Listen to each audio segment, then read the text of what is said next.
the wife of Charles for almost 36 years. She has 3 grown sons and a family of 4 generations of military. Jennifer was in the ROTC until she married an enlisted man. Her oldest son served in Iraq, her husband in Vietnam, and Jennifer is committed to serving people, the community, running for U.S. Congress in 2012 and 2014. Please welcome Jennifer Ferguson.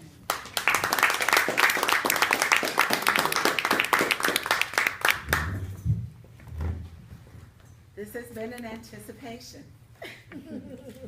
because I was asked to do this and I immediately said yes, and then my immediate thought was, what am I going to speak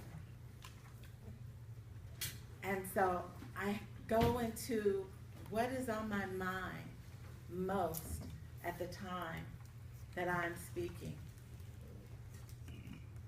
So I decided to do that. Our Father, who art in heaven, hallowed be thy name. Thy kingdom come, thy will be done, on earth as it is in heaven. Give us this day our daily bread, and forgive us our trespasses, as we forgive those who trespass against us. And lead us not into temptation, but deliver us from evil. Amen.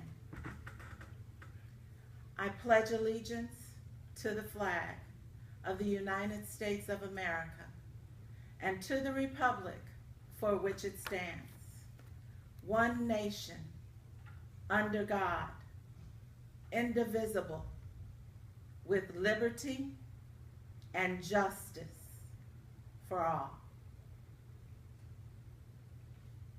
That's what we did every morning when I was in school. We knew the rules.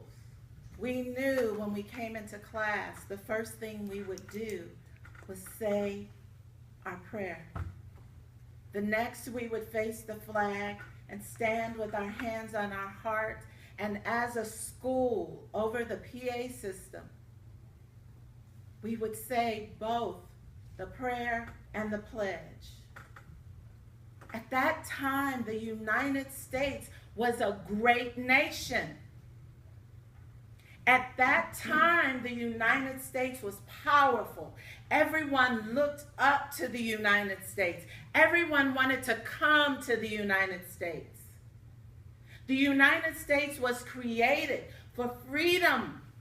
People came here for freedom of religion, to be able to believe as they believe, to be able to believe in their God, to be free. But have we taken that too far? In that freedom, have we really lost why America was so powerful? We allowed one lady who became angry with her church, who became angry with Christianity, to start a petition and have the Bible removed from the schools. To have religion removed from the schools. One woman that was angry. And I've been told we can't get it put back. How do we allow one person to remove something and a whole nation unable to return it? Then as I was reading this week, I realized our children no longer say the Pledge of Allegiance. They no longer are pledging their allegiance to our flag, to our country, to the republic for which we stand. So now they no longer are pledging to God. They're no longer giving him honor. They're no longer pledging allegiance to the United States. And we wonder why our government is falling apart, why there's so much hatred, why there's so much animosity, why there's so much anger.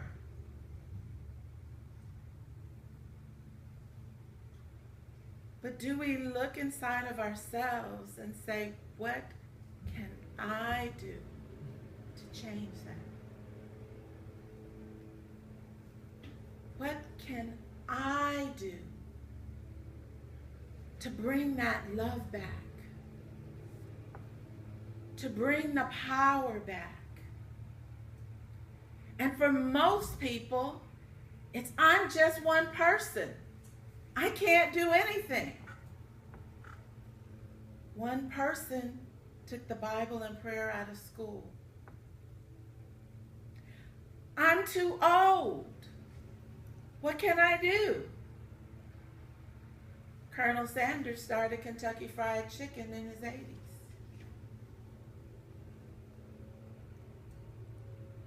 What can we do? We sit back.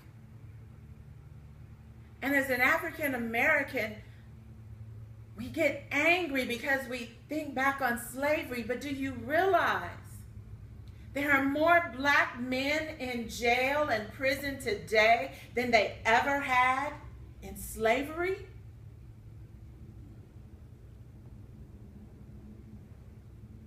Do we realize